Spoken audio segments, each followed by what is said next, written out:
smile yet? Are we allowed to smile? No, not yet. Has it been long enough? No, you can't be happy.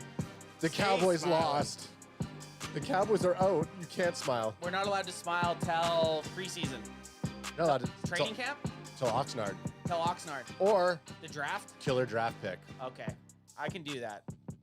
All right. Welcome to the Cowboys Can Fan Show. Bandwagon boys. We were just talking. Woo. You guys don't think you can smile until it's a good draft pick. That's what you think? I can smile like this. Crack me if you got him, son. Well, I have another way you can smile. If you have a special guest on the show, and we have a very special guest. He hasn't been on for a while, but he is a friend of the show. I chat with him occasionally on Instagram. He has a great following on Instagram. People are like head over heels for this guy. You go into his comment section, it's hilarious. It is Defy Talks Cowboys. What's up, bro? Hey-o. What's up? Thank you guys for having me on, like always. We appreciate it. But like I said, it's been a minute. I think the last time we didn't even have you on during the season. I think it was getting ready for the draft last year.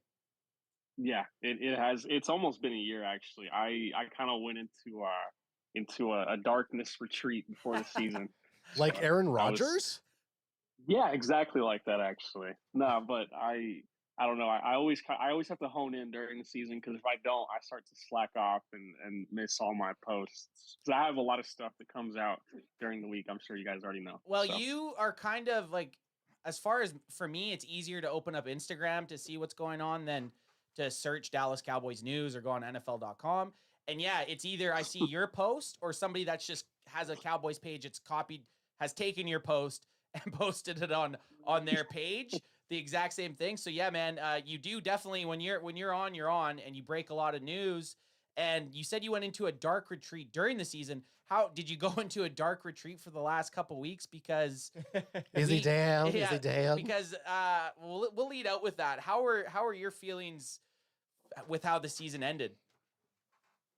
So to begin with, I was a little, and yes, I did go on a darkness retreat after the season ended. I do it every year though. But usually, like, just to make this point first, like every single playoff loss that I've experienced with my own two eyes, it's it's heartbreaking, it's upsetting, it's all that. But this year it was very like I was kind of empty. Like I didn't really react. I wasn't even mad. It was more of like I by the third quarter I had already accepted what was going on. Like the Dak pick six, I didn't rage. I didn't get upset. It was just kind of like acceptance of what I was watching, and yeah. Listen, we all had high expectations. I know I was pretty confident that it would be a close game for a little bit, but then we'd eventually pull away. But to say I'm disappointed wouldn't really do it justice. I kind of pity the Cowboys at this point. This I'm tired of saying every year. Oh, it's just disappointed. I'm not mad. I'm just. It went from mad to disappointed to now I just pity, and I almost like. I feel like I'm at a point where I don't take them seriously, because it's like I feel like I'm not rooting for football. Like I feel like I'm rooting for like a brand. You know what I mean? Like it's 53 brands of players. It's Jerry. It's all like I saw a shout out to Jay Tuck on Twitter. I saw him the other day. Tuck. He posted the Chiefs general manager. I mean I'd never seen the guy in my life. Like right, I forgot what he looked like. I couldn't even tell you his name. I couldn't point him out. I couldn't point him out if you put him like if you put 10 people on a wall. I could not point out who the Chiefs general manager is. Exactly. None of us could, but everybody. I mean, my mom doesn't watch football, but she knows who Jerry Jones is. Yeah. Like that. It's just like it kind of hit me that I've been rooting for a soap opera. And another thing too, like it really pisses me off when I let the fan side of me blind me to things like the fact that the Packers matched up really well with us, and I was blind to it the whole time. I was sitting here like, no, we're talented enough to overcome this and be perfectly fine. Like, and I'll admit to those faults, but it's really agitating looking back, because I'm like, how did I not see this coming? Because it like all the signs were there. When you look back it's not even a hindsight thing. It's just the signs were there, and a lot of us, because of the excitement for the postseason, we just slipped past them. And so I kind of needed some time to get myself together, because if I immediately started posting, I would have sounded very heartless, if that makes sense. And I would have sounded really rude, because I was in a really not sour mood, but I was in a very like I don't give a fuck type mood with the Cowboys. So Let me just get this that's how my postseason has been. Let me just get this in quick. Crack him if you got him. The cold one hits different on a Wednesday night. It does. It A does. cold one just hits. It does, and it also hits different on a Thursday morning. But we worry about that tomorrow. Little do you know, after we get off air, we sit here until 3 a.m. in our underwear, just drink. I'm kidding. We don't do that. So, Daffy, I would have believed you if you said that. So. Daffy, I don't know if you can you see the video screen? Yes, I can. Okay. I can see you guys right now. Because I just went to AI because you're kind of a faceless dude here. So I went to AI just before we hop in, okay? And I went to AI and I just asked me to create a Dallas Cowboys fan who calls himself Daffy. And this is what AI came up with. We want you to pick your avatar, okay? So I'm gonna go through 6 here. Broken Starface guy. Broken Starface. Oh shit! I'm not looking. I gotta get over. Okay, this. let me go back just real quick. I need to see. I need broken. Nerd cowboy. Okay, let's see. So we got broken Starface. That's got it. That's it. That's a good one. That's a very good one. That is good. We got it kind of looks like an actor. Yeah. Yeah, I don't know who. It kind of looks like Portnoy a little bit. But he's not even. You're not Deffy in this one. You're not even wearing like an actual cowboy. You're wearing the fucking hipster cowboy hat, like one of those little cowboy hats. Short brims. And you go and Great hang out. arms. Fantastic that arms. one's not it. That one is Okay. Then we got Mutton Man. Oh my god. mutton chops. Mutton Man. Civil War Cowboys fan. Then we got This is what came up. Oh, you know why? Did you? It's probably cowboy as in like a cowboy. Yeah. And he's like, oh, this guy's from Dallas. But maybe you got some years under you. Okay. Yeah, maybe you're wise. And it's black and white. I like that. It's a different one. Second to last one here is you're a football player. I would say tight end myself, just by like the stature. I don't like how he's suggestively holding that football. He's saying suck these nuts. And it kind of looks like you're playing for the line. You kind of like that one. I mean, it is very Deffy style. And then the final one here is just let's oh, go. Hell yeah. There he is. Let's go. Okay. There he is. All right. Sergeant at Arms. And you need to get the emblem, like Deffy's emblem, right on his. Oh, right on the top there. Right on the cowboy hat. That's perfect. Well, That's hilarious. We'll do some work on that. But anyway, sorry. There he is. He picked his avatar. Love it. Love it or list it, as they say. People say it. People say it. But look, we're talking about just people feeling sour. Okay, and I think we all agreed. Like, how are you supposed to feel after that loss? There was nothing good about it. But it's kind of really spilt over more, and I don't know if more than we expected, with family members getting involved, and this is, how we are nowadays with social media. Your fans are engaging with family members or saying something online, and then family members are clapping back. I mean, this is kind of interesting. This is the day and age we live in. Recently, though, I mean, there was a lot of stuff. I don't know if there's any points you have from last week's kind of 90210 drama. Oh, I loved it. Drama. My wife's been rewatching the 90210s from season 1, and I just felt like I was plotted right into an episode with all the Cowboys drama. It was fantastic. But then also this week, maybe even as recent as today, I think, at least this is when I saw the clips. But Micah Parsons came out and he was on was it Swift's podcast? Taylor Swift's podcast? Not Taylor Swift's. From the Eagles, the running back. DeAndre Swift. DeAndre Swift. He wasn't. It was the Parsons podcast, but Swift was on it. Oh, okay. Well, it was pretty good, but there's a few viral clips going around. One of them being Dak kind of Micah sticking up for Dak, essentially saying like, "What do you expect him to do?" Green Bay scored 40 points. Anyways, like I didn't watch that whole thing. It was a lot of clips, so the context might not all be there. But just wanted to get was there anything that stood out to you with how with all the family drama? Yeah, with all this family drama. I have a buddy on Twitter who he's like a very aggressive, like he talks about the Cowboys, and when he talks about like family members, he's very aggressive about it. And I do agree with him to a certain extent. And he always says, I'm not going to make nobody feel like somebody. Yep. And I really agree with that. Like, I'm sorry, but every single one of us, our opinion holds as much weight as all three of them. Okay, them being related to Dak, Lamb, Parsons, that has nothing to do. Like, I promise, if Micah had something to say, I know Micah. I know everybody's on Micah right now, but if Micah had something to say, Micah would say it himself. I don't like that whole drama. I honestly I stayed out of it because it's so extra, in my opinion. Elementary, would you say? Like Yeah, it's very high yeah, school. yeah, And it's yeah. I That's I don't perfect. know. I don't know if I've ever remembered a team losing.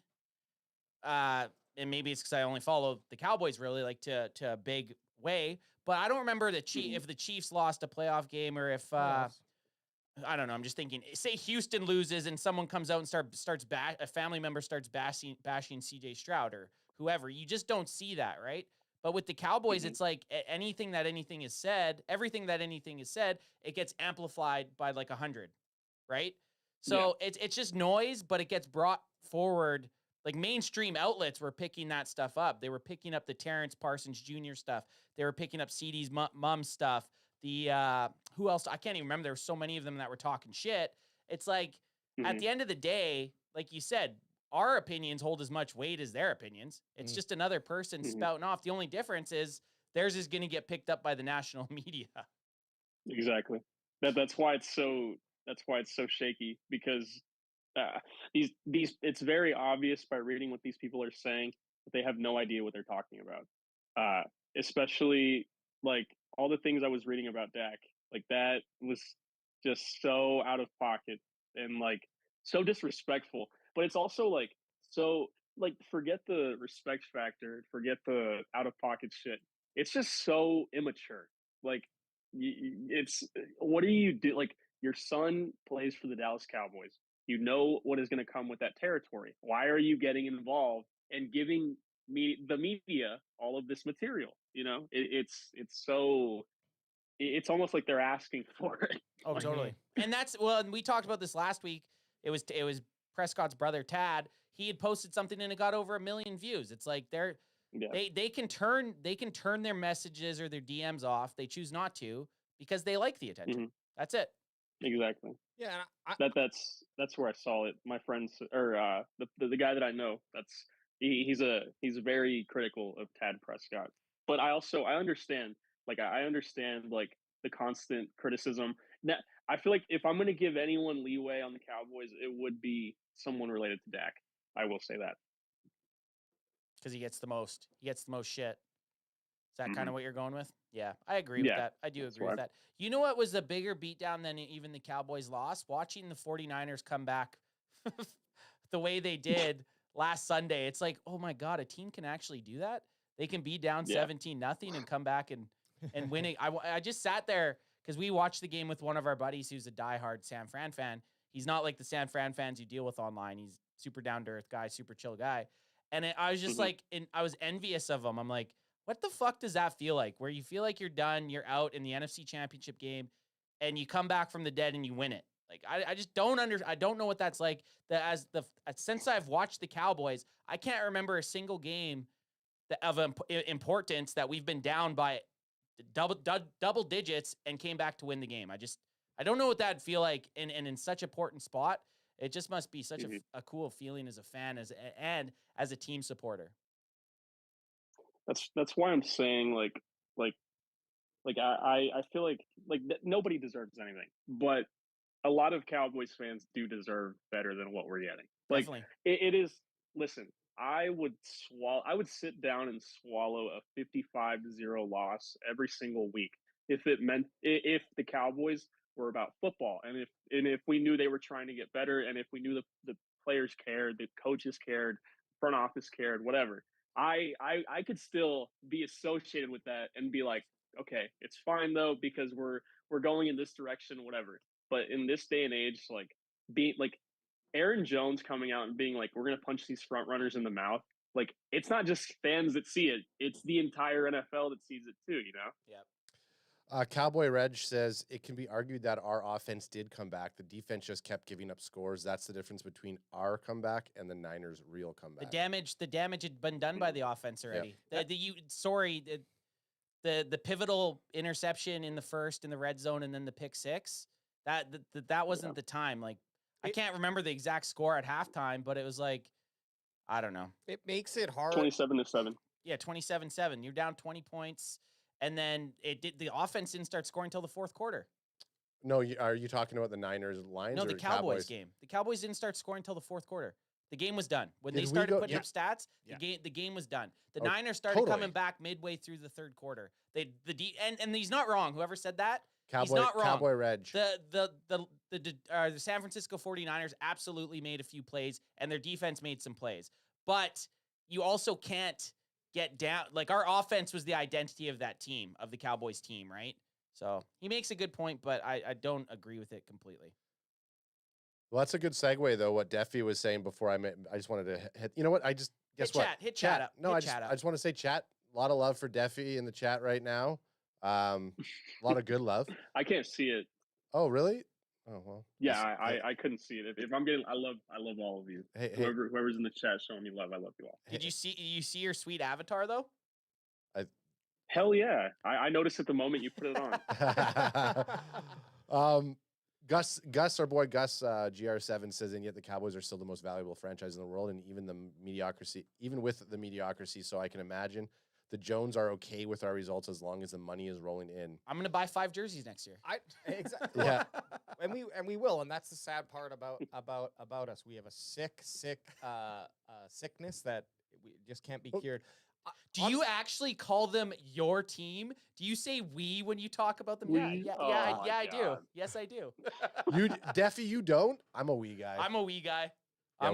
No, I always no. I was dude. You guys know I say we. Come on. No, I was just mocking it because I can't stand. People were like, "Oh, no way you say we." Oh, I can't. Yeah, Here's yes, I do. Fuck yes, I do.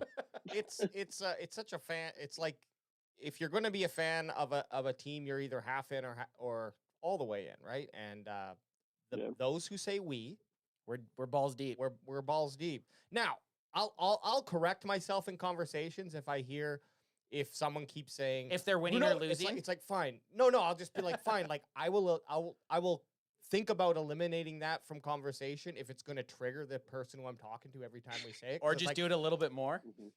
Yeah, depending if I want to end the conversation or not. Absolutely. But thanks to Cowboy Reg for a nice little $5 super chat. Oh, shit, yeah, just dropped the super chat. Thanks, Reg. Said, what's up? Didn't even say anything. Okay. We got some with the farm says have my babies, Deffy. Hell yeah, I will have your babies. And then our boy Gus, I just got to do last shout out before Alex segues into this. Gus says, "Hey Deffy, I'm the guy who puts the twerking dinosaur in your posts." Man, it's like we got Elvis on the fucking podcast today. Boys. I hope not, because Elvis is dead. Relax. Okay, WayJ, what do we got here? We got some Juris stuff, right? Well, I don't know.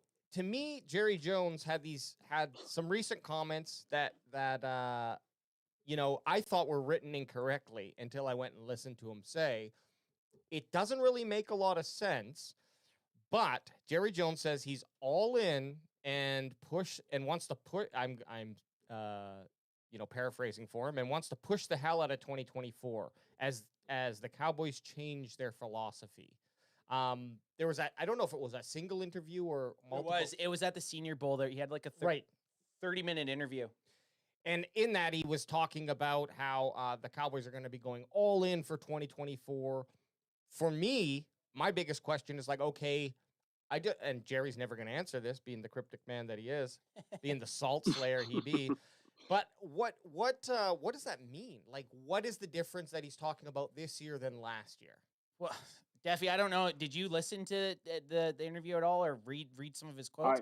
Because it was super weird. Like his all in, and we were talking about this before we went on air. I'll ask you, Deffy, what's all in mean to you?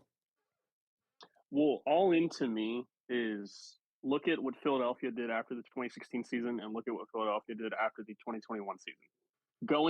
I'm not saying you have to trade for an A.J. Brown, but signing a guy like Grover Stewart in free agency or trading up in the draft and making some sort of splash, like adding impact guys. Your impact guys from last year, we were so excited for Brandon Cooks and Stephon Gilmore. Yep. And forgive me to anyone who doesn't know my thoughts on Brandon Cooks because I haven't made a specific post about him yet. But he was mid as fuck, Yep. and I'm being generous. You're right. He was. Especially for a wide receiver too. We're talking about Cedric Wilson type numbers. Okay, with 20 less targets, Cedric Wilson put up the exact same type of season, despite being the 7th option in our offense and coming into the year as our 5. Okay, so with that out of the way, those two guys were our big additions, right? Well, Gilmore, the whole reason we brought in Gilmore was to have a Batman and Robin with Diggs. Diggs went down, so suddenly Gilmore was our 1 and Bland was our 2. It's fine because Bland played really good football, but still, that's not like your super like you got that to build a strength, and instead it just became the same thing as it was last year. You get what I'm trying to say? Yes. Like it's you added these pieces and it didn't matter. Same thing with Motzi Smith. Okay, Motzi Smith is one of those players, and I already know he's one of those players that he will get better the more he plays. He's not going to improve playing 6 to 10 snaps a week. That's not how that works. And he's especially not going to improve when you draft a nose tackle and make him drop 40 pounds to become a 3 tech when his entire career in college he's been a run stuffer and creating messes in the middle so that there's no lanes. Like that, it made no sense. Don't even get me started on the Luke Schoonmaker pick. Hey, So Schoonmaker liked one of our posts. He liked one of our posts. You watch what Really? you watch what he said. No, I think we had the whole Scooty fam. Him and his whole family liked our post. I think it was one of his touchdowns. We went nuts. But hey, I agree with you. But keep going. I derailed your thought. I want to hear the hate for Scooney. I do. Bring it. I like to hear it. I mean, because we hate the pick. We hate the pick I- too. Just so you feel better. Hate the pick, not the player. Well, no, Right. no. Anyone with a brain hated that pick. I mean, the pick was dog shit. The pick made no sense. He's 25 years old. Will be 26 when the season starts. I mean, he doesn't do anything after the catch. All he does is he's just a blocker. He's a fullback at tight end, and he's 25 years old with a history of injury issues. That out of the way, right?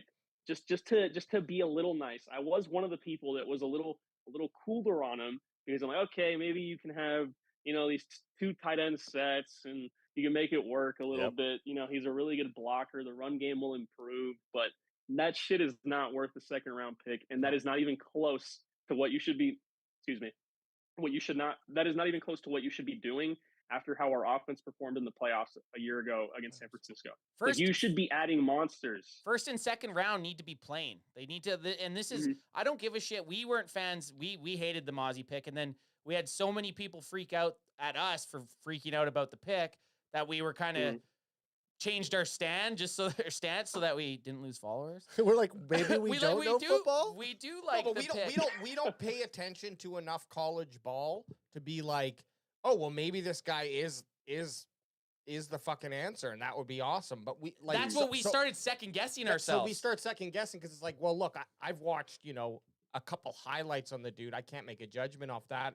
You get a lot of people telling you, that no, you're this stupid. is a great pick. It's like, okay, man, but not this year. Yeah, we won the battle of not liking the Mozzie pick, definitely. So you're thinking all in is going out and actually making a splash. At the time, again, like the Brandon Cooks and the Gilmore, they were, crack me if you got him. Actually, fuck it. Let's get another one on this kid. Crack him if you got it. We're drinking with friends tonight. Yeah, we're doing it. So all in is getting pieces that are going to make a big splash. When the Cooks pick happened or when the trade happened, I liked it. I looked at his resume. I looked at his stats. I'm like, okay, this is going to work out great. It didn't. It didn't work out like how we all expected.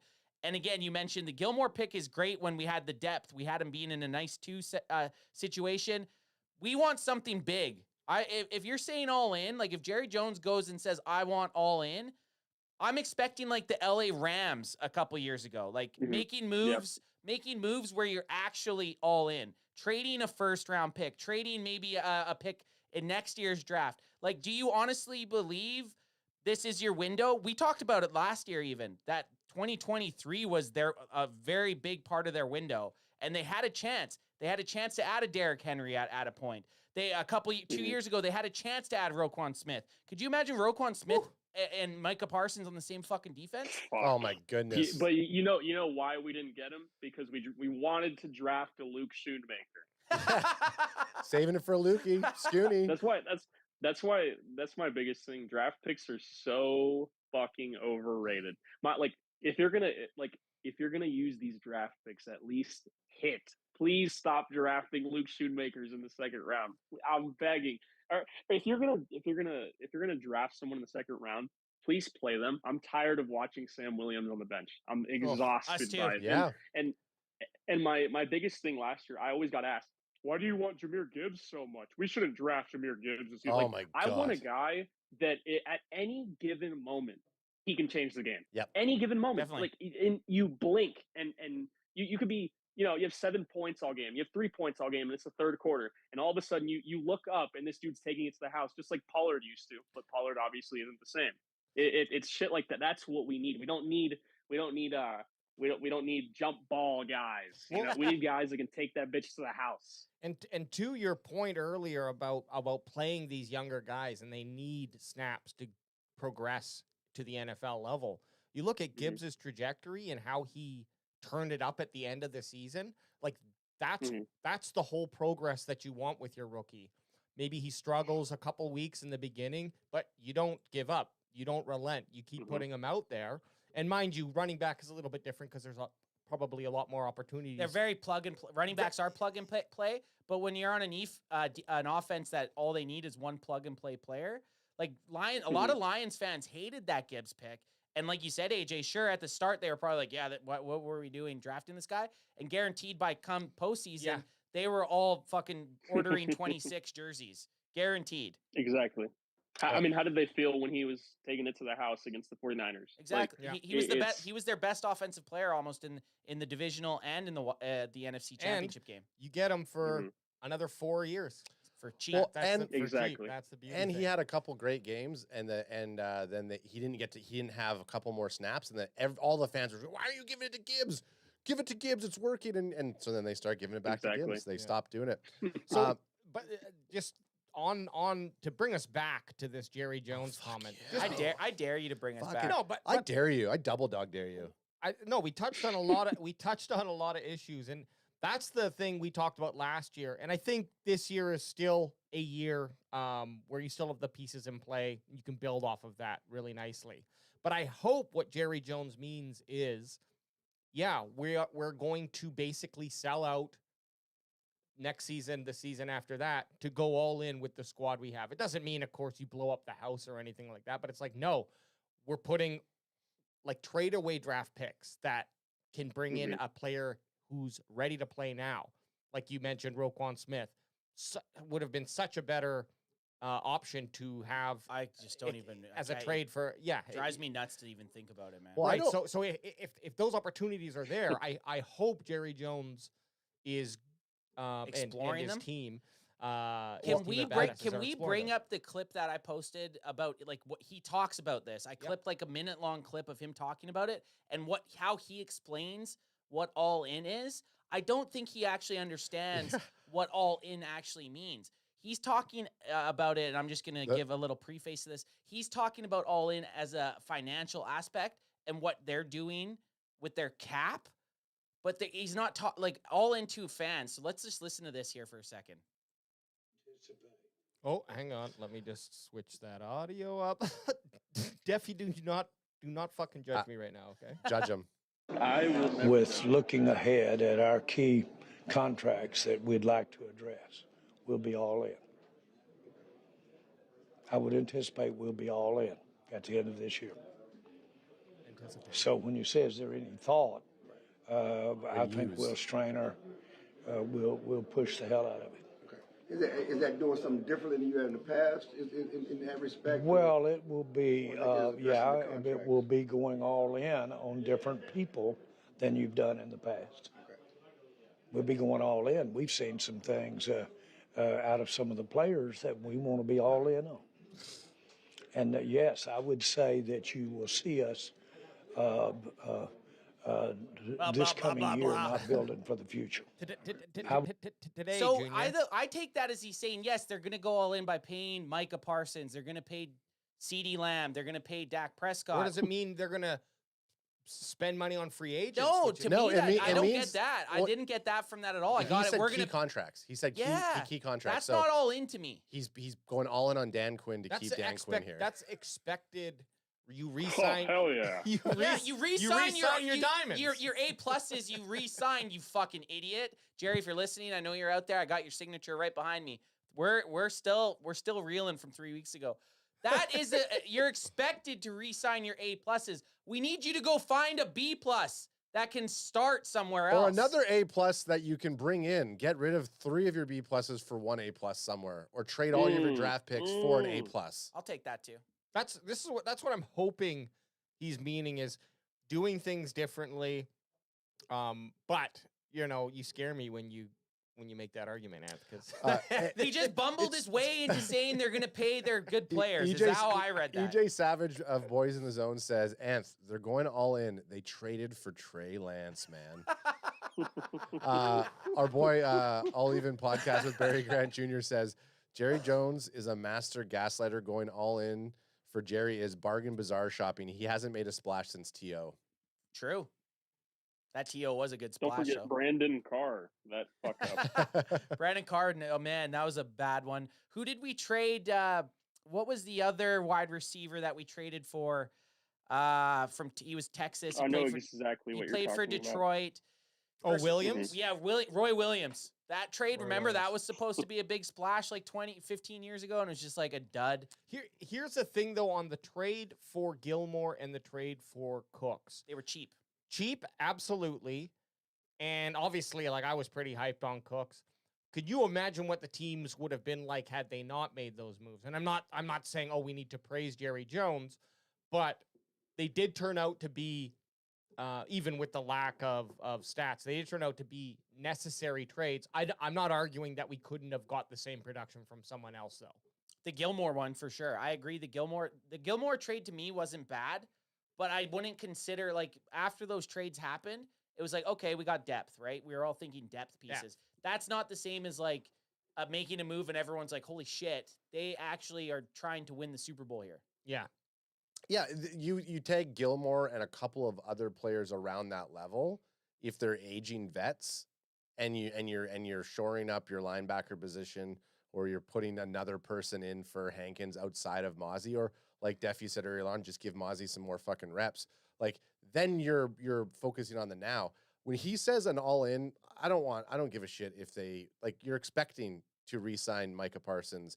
You're expecting to re-sign or to give CeeDee Lamb the contract. You're expecting them to give Dak the contract.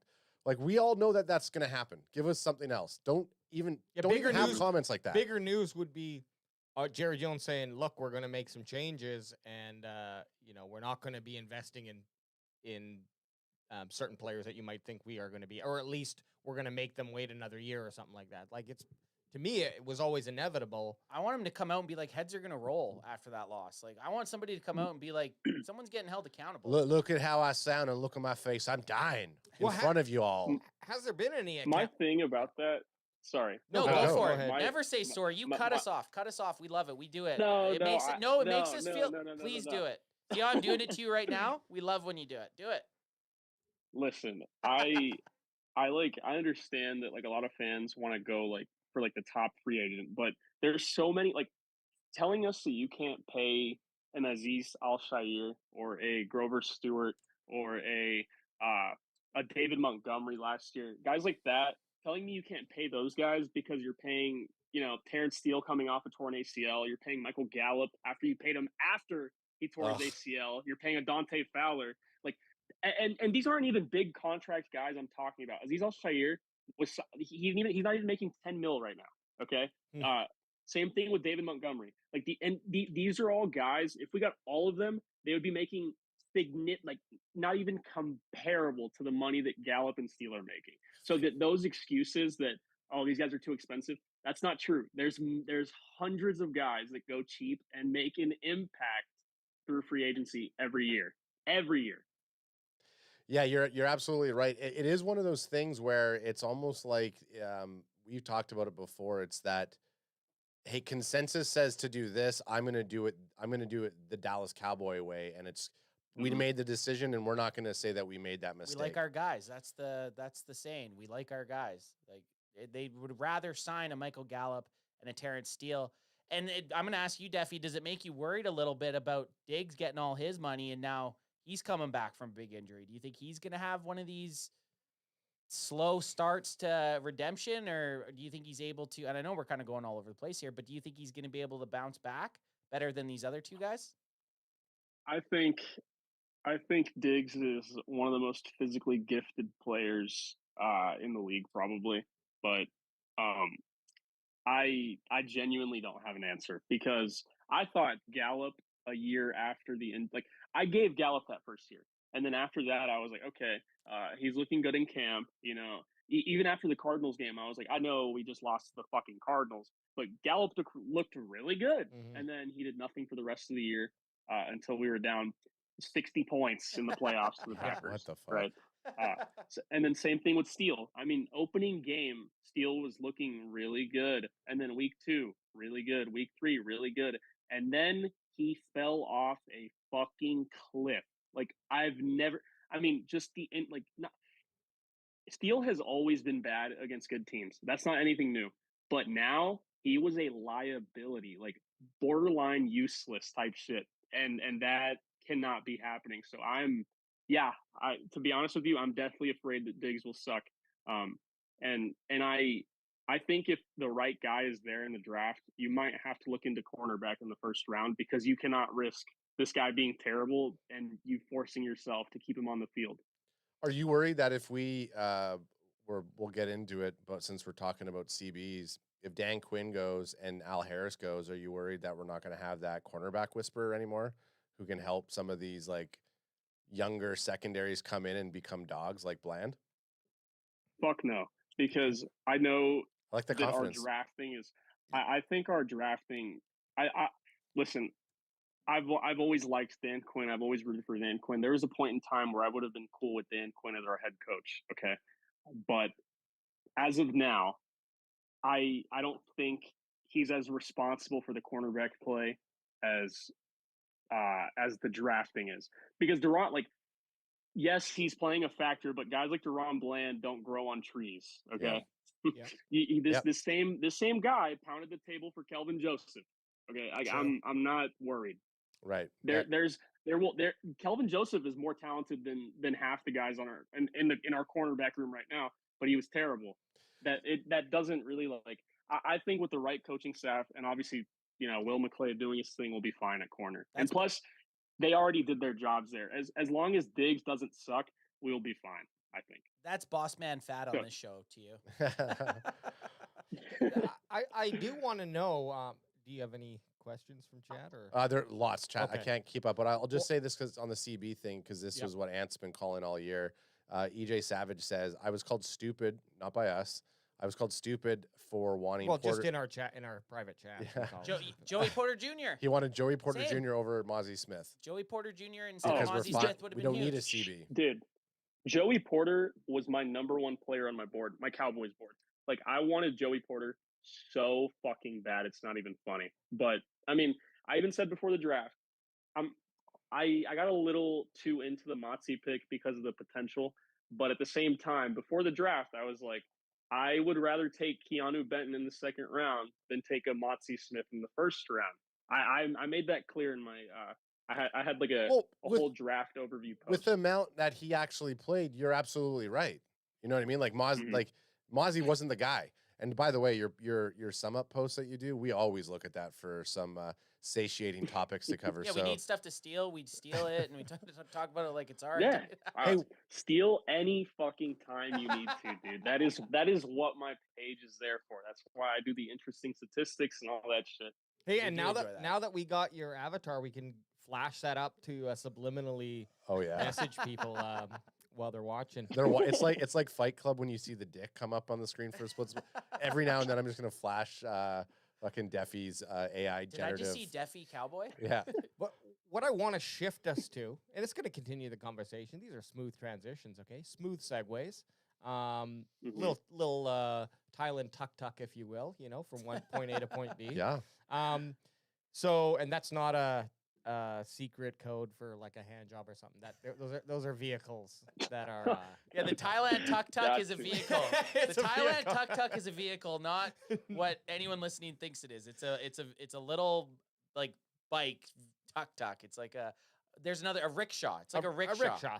Yeah, with a motor. So first, the next thing to happen for the Cowboys here, besides sitting at home and watching a Super Bowl from the comfort of their couches, is Or we're on gonna the beach in Mexico or wherever they are. wherever they might be. We move into first a free agent section, then the draft, and then another free agent Yeah, section. you get like right? the waves. You get the first wave of free agency, then you get the draft, and then it's like, okay, we didn't fill the holes that we were hoping to with the draft. Let's now get Sure.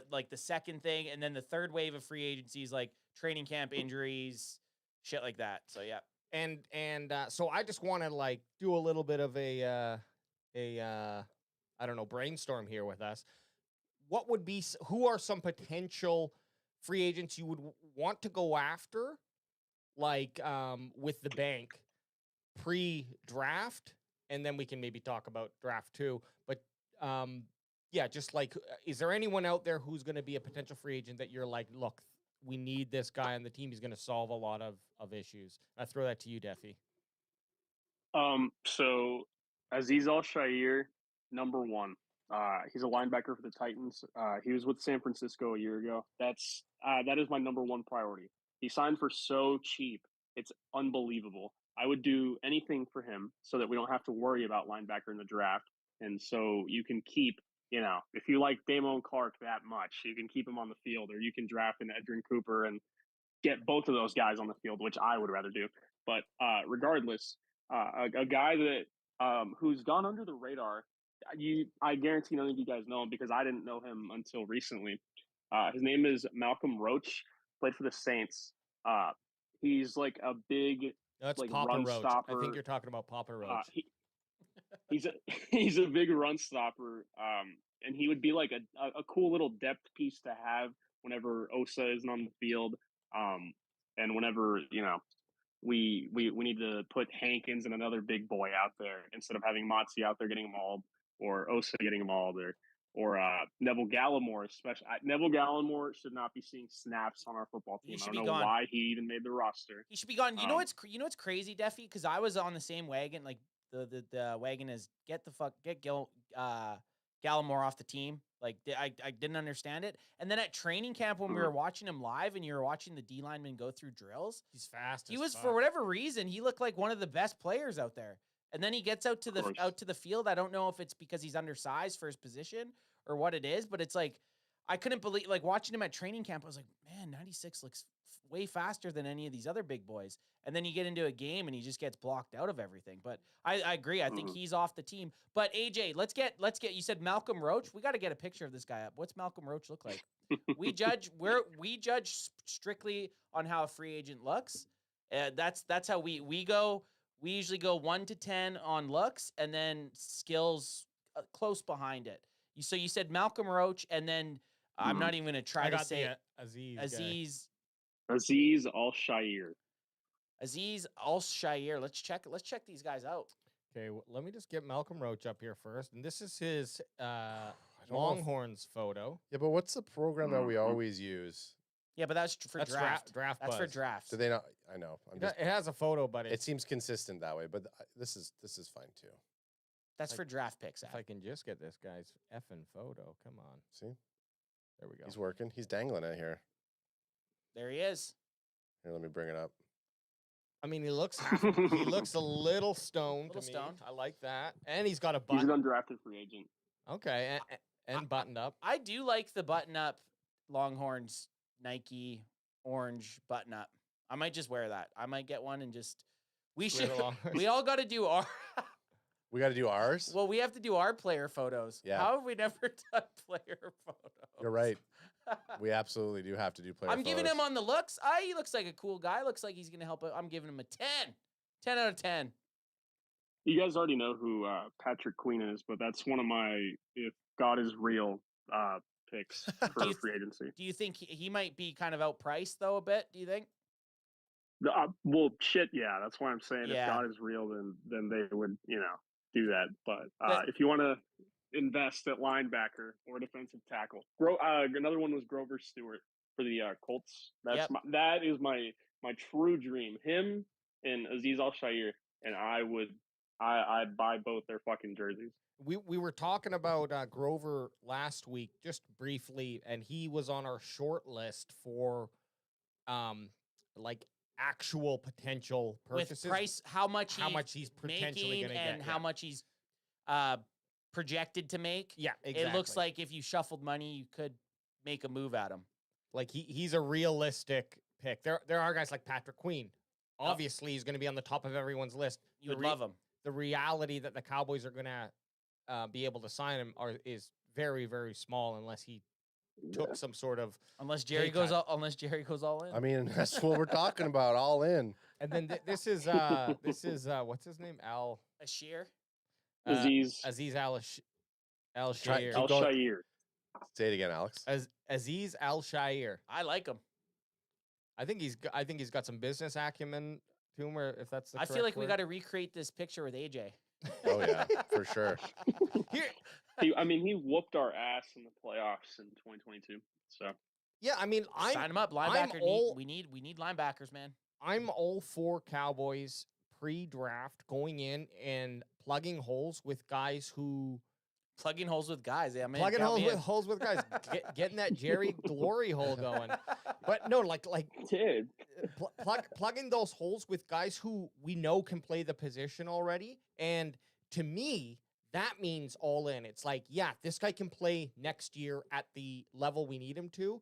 We're not going to worry about 2 or 3 years down the road. Get him in. And then in this first kind of leg of free agency, fill as many of those you can, because the benefit is going to draft and being like, we can just pick best guy on board. Now, obviously, that's probably not going to happen because there will still be holes. But if you can fill those holes, you can just go ahead and say, we just want the best skill player of who's going to have a game-changing moment a couple times a season. Yeah. Okay, that's kind of what the Cowboys are looking for. And to be honest, I don't think, I think with the free agents that we've seen in the linebacker position, in the DI position, and even in cornerback, there are opportunities to go out there and get guys who will comfortably fill roles that we need. And then we don't have to worry about them. And if it so happens that the best player available is a linebacker on the first or second pick, then by all means, you go ahead and take him. But there's no pressure to be forced to go like, oh, we have to get this guy before we roll around to our next pick, because if we don't, someone's going to pick him in between, and you end up, not getting the most out of that value. And I'm not need over best players. That's that's the most agitating shit ever. I hate it. It's the worst. I'm not a best player available, but you don't like best player available? I don't like BPI. I like for your need though. Like you have to rank your need higher. Yes. I don't like just drafting because this is the best player, but we don't really need that position filled. I'm stumped you. I didn't really it didn't really stump me, because I feel like that's what they did this year with defensive interior. Like they looked at Mozzie Smith thinking that he was the best player at that position that they needed. When they looked past guys, like I would have rather taken Osiris Torrance or Joey Porter Jr. than, and I mean, it's hearsay and it's 2020 now. Like it's that pass, right? I see what you're saying. You know what I mean? At the time, DI was a big need, and and they thought Mozzie was going to probably play more than he did. I don't think Hankins was re-signed at the time, so that probably weighed into it. And it was a position in need, and he was up on their draft board. But to me, like if you can get, say, a wide receiver or a cornerback, like last year, wide receiver or cornerback. Or what was another a position that we didn't need someone? O-line, obviously. They didn't like anyone at O-line. I just like that stuff better. I don't know. Well, I'm a BPA slut. No, and definitely a BPA slut as well. Hey, I don't hate it, but I just always have the asterisks on there. You're saying you want it as like you need to have a little in between. Like you're not just going to blindly pick a guy because that's the position he's you the need. number one on your board, right? Yes. Like what I'm hoping for actually to help just kind of smooth out that issue where you have to make that decision is that they make more moves in the free agency pre-draft, so that even if it's just one or two guys, it's going to help make your decision making that much more. Because if you've invested in, say, a Grover Stewart, okay, now you have a DT and a wide receiver that you can pick from. You've got the DT covered. We're all in this year. We are all in. We're not drafting that guy. Well, this is what Jerry says. You go for the wide receiver difference maker, who, if you were to look at a 4-year trajectory, yeah, sure, the DT who you drafted might be the better player at the end of the day, but that wide receiver coming in with all of that wild, young, youthful skill. I don't know why I said it that way. You were feeling it. You were feeling it. You were getting hot and salty. And correct me if I'm wrong, but I feel like certain skill positions have a much better opportunity of hitting the field running than some positions who need to catch up to the speed of the NFL. Like a wide receiver, for example, has a lot of opportunity just in the way that the referee in the NFL calls the games, where he's not really going to have to take a step. He can still do his same thing. He might just have to get faster, a little better in route running, obviously concentration on catching, etc. Whereas a D lineman or an O lineman have to adjust to, like, oh, the speed was down here in college, and Duffy, I don't know if you can see me, but I'm doing like a little bit of a mid speed, and now the speed's up here, and I don't know if you can see me, I'm doing like a higher level of speed for NFL. But you know what? You guys know. Oh, that saying. makes sense. Oh, your hand diagram. Because your hand, my hand was lower, and then the other one was a faster speed. Okay. We're talking Mach 1 to Mach 2. I like it. But it's true that speed on the line is such something that I hear, and I've never played a damn down of football in my life except for flag football and drunken tackle football, which was bad choices, but hey, it happens. But like you see when a guy is not, everyone else has got their hands lifted after the ball has been snapped, and he's still got his hand on the ground. You're like, okay, there's an issue here. You're getting picked last. You're getting picked but last. I think there's a couple videos. I'm not to hate on Mozzie, because we all know how we feel about that pick, and hopefully the guy turns out to be a fucking gem. We'll be the first ones to be like, okay, we were wrong year I one. hope year 2 is different. Yeah, we were wrong year 1. Year 2, we'll eat our words. But there was a bunch of clips, and this cherry picking for sure, but still, where his hand is still on the ground and the whole line is already moved back a foot. So it's like you don't really have a chance to penetrate that O line when you're getting off so slowly. And I get off quick. We got penetrate. We got yeah. It's that prison talk time. Yeah, of prison. the We're gonna episode. be getting the sex bots here pretty quick in the chat. That's actually a good segue. Do we have anything in chat, Ad? Yeah, so we have a couple guys in chat saying Deffy is an amateur compared to DSF. Wow. Oh my god. Who let this Hey, that was just so you know, that's one of my really good buddies on Twitter. Yeah. And he loves to troll me. Yeah, So. and then a big you know who he is, and then Big Flopper says, "Who let this Deffy kid on the podcast? I only listen to real Dallas Cowboy commentators like DSF." Wow, It's been going on for a while. Who's DSF? And here I am like defend. I'm like, I said DSF can come on whenever, Dallas but I said, Sports but Federation? Deffy is always welcomed on CanFan. So, anyways, No. DSF's cool as fuck. They that's just how we bullshit with each other. It's not any no, I serious know. stuff. Sorry, don't like him. Don't like Hey, him. guess what? Hey, I don't like him anymore. hey, Someone, I can see someone just said ask Deffy about him when you get a chance. yeah, Mm, yeah. What's DSF I don't stand have much for? good stuff to say. What's Dallas sports fan. Okay. Okay, I like that. Okay.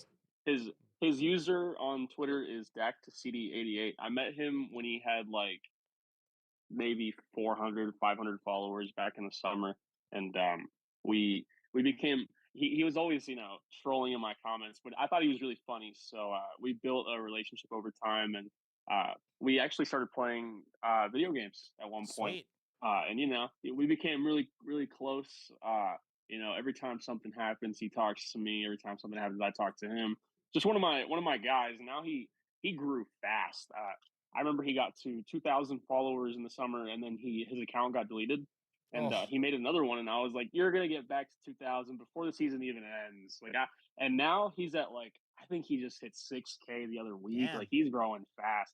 I mean, if you're on Twitter, you've probably seen him. Oh, he's that great. on Twitter. That's impressive. Like, Yeah. because we dabble Oh, yeah. Twitter. That's probably the one that we don't really go at, but it's like a follow or sub, whatever you call it on Twitter. They're not easy to come by. Like people on Twitter are a little bit harder a little to trick. stingy. They're a little harder to trick. Yeah. The trick is you have to talk shit to people in comment sections, and you'll be perfectly fine. He loves to, like he'll make a joke like that is very clearly a joke to people with brains, but stupid people think he's serious. So like for example, he'll like go to a Lions fan, or he'll talk about the Lions and be like, "Sorry, Lions fans, but this is what it's like to beat the 49ers." Like, and someone dumb would be like, "Oh, but the Cowboys have lost to them 3 years in a row." Yeah. You get what I mean? Like, Plays on the it's sarcasm really- of dumb people. I like it. yeah. I mean, we do But that. We do no, that a in- lot. We in- get in it. all- yeah. In all honesty, though, talking about like all jokes aside, I can't say enough good things about him. He's one of my guys. DSF. Sweet, I good. like it. There you go. DSF got a shit. shout out. Follow him on Twitter. If he'll have us, we should bring him on. Yeah, Bring like it I on. said, You know what? I'll actually talk to him about that. Yeah, that'd be awesome. But let's throw that Hold out, hands? out Okay, to you there guys. we go. Anyone specifically who y'all want to go after in the first leg of free agency? Anther ad. For me personally, I'm more of just a need. Like, give us a need. I like what you said, Alex. You can get a couple guys in free agency. A linebacker, and I'm just going position in need. Linebacker, running back. Let's get those guys so then we can go BPA when it gets to the draft. I feel like a linebacker and running back are types of positions that you can't lie. If you're a linebacker, you can't lie. The film doesn't lie. You're either tackling, you're either moving forward and making a tackle, or you're running backwards and you're tackling someone when they get a first down every time, right? Same thing with the running back. You can see what a running back's made of. So I would love to see an established guy out of linebacker and running back, and for us to go for him. So then we could draft other positions like wide receiver, O-line, stuff like that. So I that's still would like to pick up a linebacker. Even if we took a veteran or someone who's already playing, who's already out there in free agents, I would still like to get some crack him if you got him. oh fuck. Let me See get that? in on that, son. Crack Crack me if you got him. I don't have any to crack, You so need one? yeah. Okay. Toss me one, son. Am I going in the middle here? Oh. There's a lot of expensive shit. Okay, I got. toss it to the side. You don't trust your brother. No, I don't. Okay, fuck it. Let's do it. Real quick. Sorry, Deffy. I need concentration. No, you're good. You're good. Yeah, Oh, baby. that came quick. Oh my gosh, I blanked out. I don't even know what happened. thousands of dollars of monitors and cameras, and just fucking bullseyed that shit. You know what they say? Because we crazy like that. They say that came AJ, aka that came quick. Sorry, Deffy. What were you saying? No, I just wanted to say real quick, I better not see any of you guys talking about a Bobby Wagner edition. Oh fuck, No, Bobby. none of Wagner. I don't you want that. guys. That was That my guy 2 years ago. Sucks. Yeah. 2 years ago, I wanted Bobby Yeah. Wagner. He's too slow. The NFL's it's especially linebackers. You do hit an age. You have a shelf life, and he's past the shelf life. Our draft Will McClay, aka EJ Savage, of Boys in the Zone, says DJ Reader is who I'd like to get. I don't even know who that is. Yeah. That's like a college player? I don't know. Well, sorry, I guess I should give No, context. DJ Reader is a free agent. Yeah, I'll give a little context. As he was going, Patrick Queen Nose was tackle. considered a bust until Rokon got there, though. I don't know that Queen is a cerebral linebacker. DJ Reader is who I'd like to get. What's And then he says apparently I got EJ? a If I can stutter. just throw a quick question out to you, do you know what DJ Reader's expected contract is, or when he's expected to sign? 'Cause He's that's expected to do this though. Crack if you got Crack him. him. There you go. Defensive tackle. DJ Reader signed a big contract with the Bengals a couple of years ago. He's like a run stopper. Like right before I think when they got Burrow, that was the year that he signed with them. And was a big reason why they made the Super Bowl. He's Or 30. like a big piece on that defense. Just Yeah. clogged the So, middle. He's Just clogged 30, it right up. 30 years old, so he's probably not a huge contract, says EJ. yeah, it looks like his last 2 Mhm. years, he got an average of about $10 million. So $10 million for a nose tackle for my breakdown, which may or may not be correctly, was like your max that you could spend at D tackle. So that works out. And Checks you know, all the I boxes. trust our boy. Oh, yeah, I AJ mean, Savage. So he quoted what he said about Mozzie, about what his analysis on Mozzie was going to be, and it ended up being exactly that during our mock drafts. and you Yeah. mentioned running back, and Duffy, I want to get your opinion on potentially signing big body Quadzilla AJ Dillon. If we got an AJ, dude, I know a lot of people that don't like AJ Dillon, but every time I watch a Packers game, that dude is like, he's always falling forward. I don't know, like I would love to have a guy like that, that actually falls forward and isn't grossly overrated by our fan base. Hint, hint, hint, hint. Look, Yeah. But yeah, I'd love an AJ Dillon if he came. I know he'd come in cheap because who's going to be spending a shit ton of money on an AJ Dillon? no, well, and this is Cowboys. why I like him. I find AJ Dillon is and I don't mean this to say it negatively, but it kind of is. He's kind of that wish version of a Derrick Henry. He's got the size. He's never really been maybe he's had 1 year where he kind of played a couple games as a number one, but he's always Never really been a bell cow. never really been the bell cow, and I don't expect him to come in and do that necessarily, but for his price, his size, and his hands as well as his running ability, I feel like he's someone I'd really love the Cowboys to make an effort to go out and get. So Especially the way we run the football, he'd be awesome with us. So I would, not awesome. I'm exaggerating a little bit, but he'd be a really good little piece to have. But I'd still go through the draft, and he obviously wouldn't be my first option. I mean, in a perfect world, we're talking about fucking Derrick Henry in here, but it's probably not going to happen. Well, so there's a few actually running backs out there. It's actually a pretty crazy. There's Jacobs, Henry's. Barkley, and Henry. Like those are three pretty insane running backs. And the only issue with some of those guys is not even Gus Edwards is available. We'll Edwards, see. yep. We're gonna see what the market is this year for signing running backs, because I think recently we've taken a pretty big step back from like paying those players. Well, especially you got the Zeke contract still looming over your head. I would take an AJ Dillon over any of those three guys because it would be cheaper. And then I said, and then you still draft. You still draft, but you can draft in the get a Well, now you don't have get a to- Pacheco in the 6th, right? Like Yeah. there's running backs that you can find between the 4th and 7th rounds that could still be pieces in your offense. Why I like Dillon is because if you draft Dillon because he's got this big body, he's a heavy player and he runs, quoting Deffy, he runs and he falls forward. Okay. Mm-hmm. But it allows you to have kind of a free range of the available running backs where you don't have to find that guy who can get, I would assume that Dillon would be the guy who could fit in to get those short down yardages. But it allows you to just be open rather than having to look for a guy who, like, you could look for a smaller guy who's got really great running ability and then pair him with Dillon.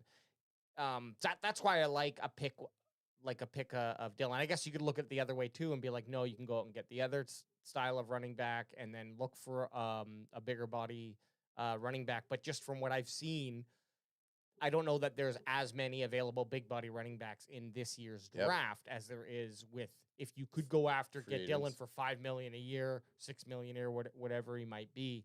That then it just opens up the door for, we just need another running back coming in. I got a Zeke reunion. No, Deffy? we're going all in. We should have had Zeke this year. Gus says anybody named AJ is automatically a stud. EJ Savage then says AJ Brown, AJ Johnson, AJ Dillon, AJ Epinesa. Damn, you're right, Gus. And then Gus says, EJ, don't forget AJ from CanFan. And then Kilo C says, I think that's what he meant. I think AJ. He did. He said AJ Johnson. Oh, They probably didn't know AJ that the J Johnson? is Johnson. The What J is about Johnson. What Alex about Jerkoff Johnson? AJ Soprano? AJ Soprano. Oh, hell yeah. Yeah, anyways. Sorry, sometimes I got to break it up, just to add some flavor. And I would do some sound bites, but because you can't, when we have call-ins, my sound bites don't come through. So this is just us tonight here, Deffy. And we're settling down. We're in the chill zone. You know, it makes it harder for us because me and Adam rely so We- heavily We rely on heavily our, on those drops. on our drops. Okay, so I enjoy it. so we move past that free agency now. Okay, where are you Okay. taking Okay, us? where are you on taking the us there, journey? kid? Next step, Jerry's world. No, just kidding. Draft. What and let's we'll throw the conversation we just had away. Your best either position or player picks for the first to third round, maybe if you've looked that far. I just want to know who's on the radar for first round, second round at least, and if you got a third round, we'll throw that in there too. So okay, right now everybody's favorite offensive lineman is Jordan Morgan. He's getting a lot of, I mean, the classic with Cowboys fans and Cowboys content creators. If they see someone that if they see an offensive lineman that remotely resembles Tyron Smith, he's Tyron Smith. And if they see a receiver that can catch jump balls, he's Des Bryant. So Yep. I do like Jordan Morgan though. I also like. I'm more of a Keon Coleman guy than most people, but I'm also not like a pound the table. Like it just I'm gonna have to do a little more research into Keon Coleman. Those are 2 first round guys. And then my buddies kind of put me onto Xavier Worthy because Xavier Worthy's been one of those guys that I can tell he's going to be polarizing. So I've stayed away from him for a little bit. But my buddy's been telling me over and over and over that, if you liked Tank Dell last year, you have to like Worthy and blah, blah. And if you liked Zay Flowers, and I love Zay Flowers. So Worthy, I've been looking at him a lot. I know Tyler Guyton, he's been going off at the Senior Bowl. He's looked really fucking good. And then, hold on. 1 second, please. Sorry, I don't mean to leave you guys hanging here. Dude. Take your time. An obvious one is these 2, Xavier Legette and Adonai Mitchell. Cowboys fans are in love with those 2 right now. And why are the Cowboys fans in love with them? So Adonai Mitchell is always open, and he is roughly 6'4", 6'3", around that range. Ooh, you're talking they dirty always, to AJ. They always lie, but he does look 6'4" on the field. He does make those contested catches. He's not the best after the catch, but he also has like an aura to him that we need. He's a dog, if you get what I'm trying to say. Oh yeah, he's a dog. Xavier Legette, he gets DK Metcalf pro comps, and I do see that because Xavier Legette he's not the same size because he was listed at 6'3", but at the combine at the Senior Bowl he came out at 6'1", so that could drop his stock a little bit. But he's amazing after the catch. Remember when I was bitching about how I want a guy that can turn the game upside down at any given moment? Yep. That's Xavier Legette. That's this guy right here. EJ Savage is saying he's a dog. 6'3". So they got him on NFL Draft Buzz.com 6'3", but you said he actually measured in at 6'1", but he's 223. He's stocky. Oh yeah, he's a big boy. Yeah, if you're 223 at 6'1", you're a beefcake, and they're saying right now is 40 times 4.29. So yeah, he's a speed demon. Like so that's fast. He's gonna run somewhere in the 4.3s. I really like Xavier, and I think he's in my opinion he's the best fit for what I want. But what most people would want would probably be an Xavier Worthy type guy because he's gonna be able to create. There's a shot he's available in the second round. Which if Xavier Worthy's available in the second round, I would throw a fucking party. Right? So you're telling me right now there's 2 wide receivers that Cowboys fans want. One's Xavier Worthy and one's Xavier Legette? No. The ones that Cowboys fans want is Adonai Mitchell and Xavier Legette. But there's 2 stud wide receivers. Is Xavier? Yes. That's crazy in itself. and that's going to confuse Can fan. Just to confuse you a little bit more, Adonai Mitchell and Xavier Worthy both went to Texas. Jeez. Oh shit. Okay. We are Well, good thing we have a couple months to fucking get this. We got it. No, we got it. We're warming up. Look, we're processing. We're taking it in. Deffy's warming us up. I would say. Yeah, I got you guys. Look, Deffy, my biggest want and this might go against everything that the Cowboys need. But I really, really want a true number 2 young wide receiver coming in for the Cowboys round 1. If it's, of course, there and makes the most sense. I just feel like that's a missing element for the offense. Now, mind you, the offense has been like, has studs, say what you want about Tony Pollard. He had a decent season, a fine season, not a great season, not a standout season.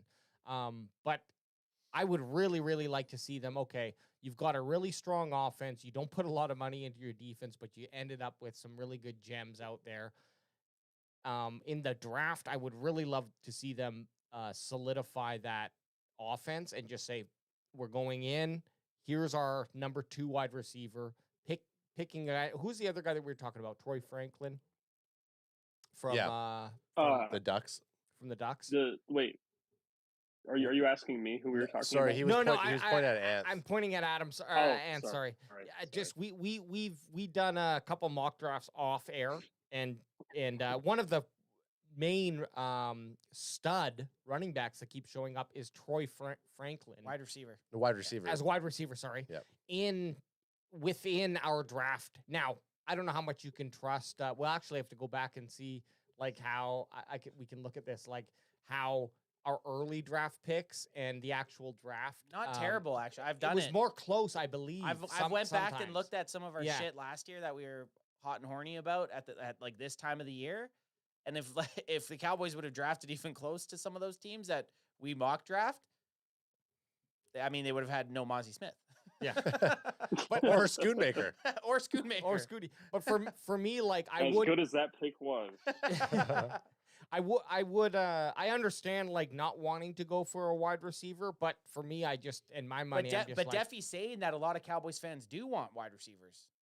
That's Xavier. I mean, I'll come out here right now. I completely fucking agree with you. I am all in on a wide receiver. I'm all in on stacking the offense because all of your issues on defense can be fixed with like low cost free agents. Cheap, and it's cheap.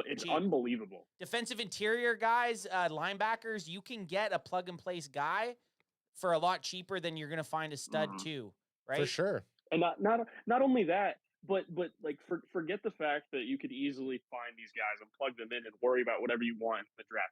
Forget that. How many day one defensive tackles and day one linebackers are going to be as good as most guys in free agency right now? Not many, if any at all. True. Yeah. And you get that, yeah. So you're absolutely right. That's why I'm investing. I want to get CeeDee Lamb or Robin, and I don't know if you guys have discussed. I've talked about how we have 2 star players right now that need Robins. Okay, Dak got his Robin with Lamb.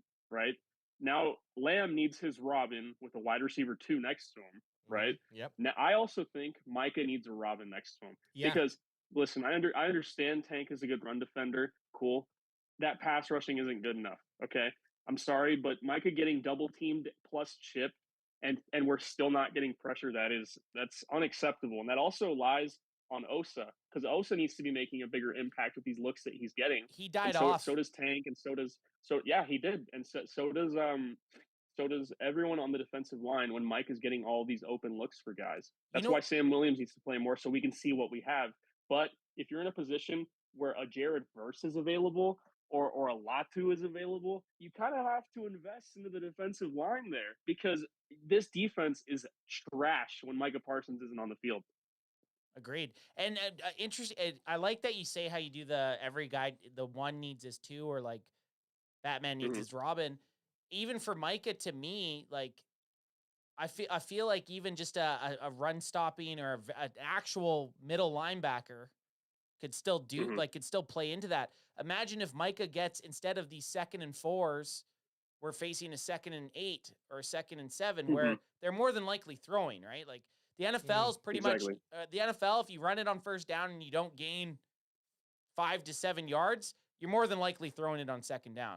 So how much better is Micah now with extra amount of pass rushing attempts instead of situations where maybe they can just kind of aim at him and kind of take him out of the Take play. him out of the play. Yeah. But I agree, like if you can find another, and you don't even need anyone on the front seven to be I know how we said A+.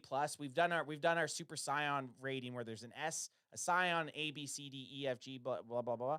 You have Micah, who's that S player, that Super Scion player. If you could even just get a high B or an A on the front seven, that's going to help Micah so much, man. Exactly. And I will say, when I look at the Cowboys, we've had this problem for years where, yes, we have the Micahs, we have the Dax, we have the Tyler Smiths, we have the Trevon Diggses of the world, but we don't have enough role players.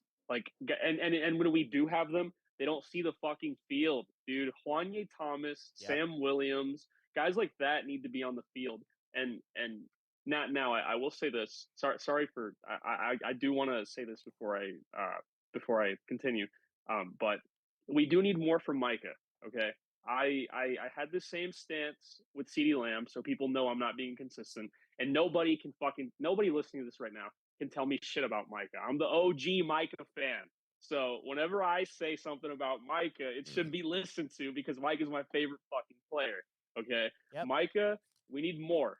And the whole yes, he's the best pass rusher in the league. I will tell you that right now. Number one, nobody. It's him and Myles Garrett at the top. Nobody compares.